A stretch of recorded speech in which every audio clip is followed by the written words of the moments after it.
سەرۆکی لژنەی ئەمنی پارێزگای کەرکووک جەخت لەسەر ڕۆڵی پێشمەرگە لە پاراستنی باری ئەمنی کەرکووک دەکاتەوە و ڕاشی دەگەیەنێت هۆکاری سەرەکی بەردەوامی پەلامارەکانی داعش لە عێراق دواخستنی ئۆپەراسیۆنی حەویجەیان ئەبینن ئەمڕۆ لەم گەرمایە لەم کەم و کوڕیانەی کە هەیە هێژی پێشمەرگە قارەمانانە ئەم هەموو ناوچەی پاراستووە ناوچەیەکی یەکجارگە فراوان بەدەستی ئەم لیوایەوەیە کە ئێمە ئەمڕۆ هاتوین بۆ سەردانیان من دەستخۆشییان لێ یەکەم و سوپاسیان ئەەکەم بە ناوی هەموو خەڵکی کەرکووکەوە ئەمان لێرەدا تەنها نهاتوون بۆ پاراستنی نەتەوەیەک بەڵکو هەموو نەتەوەکانی کەرکووک هەموو دیانەتەکانی کەرکووک هەموو تایفەکانی کەرکووک ئەمڕۆ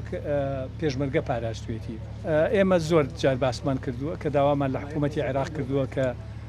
بڕیاری ئازادکردنی حەویجە بدات پێشمەرگە ئامادەیی خۆی دەربڕیوە لەو ڕووەوە وەزارەتی پێشمەرگە و سەرکردایەتی پێشمەرگە و سەرۆکی هەرێمیش هەموو کاتێ ئامادە بوونە کە دەست پێ نەکراوە هۆیەکەی پەیوەندی بە پێشمەرگەوە نییە. فەرماندەیەکی مەیدانی پێشمەرگەش لە قەزای داخۆک ڕای دەگەیەنێت مانەوەی داعش لە حەویجە فاکتەری پەرەسەندنی پەلامارەکانی داعشە لە ناوچەکە.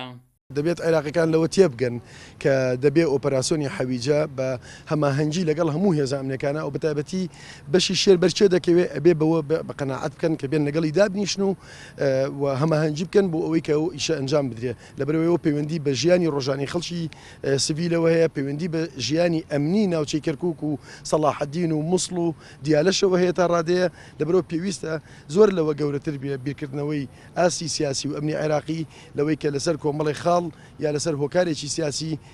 کە ئەوە بۆ سیاسەکان دەزانن هۆکارەکەی لەوانێت چی بێت بەجێبێڕێت پێویستە هەماهەنگی بکرێ و بە خێراترین کات ئەو ناوچانە ئازاد بکرێ تاکو و تیرۆستانی داعش لەو ناوچانە ئەو پێگە و جم و جۆڵەیان نەمێنێت کە ئەبنە هۆکاری هێرش بۆ سەر خەڵکی عێراق بەگشتی لە ناوچەی کەرکووک لە ناوچەی هەولێر لە ناوچەی سەلاحەدین خۆمان نەزانین ئەو ناوچەیە ناوچەیەکی سنووری فراوانی جوگرافیە کە بەستراوەتەوە بە چەند شارێکی عێراقەوە.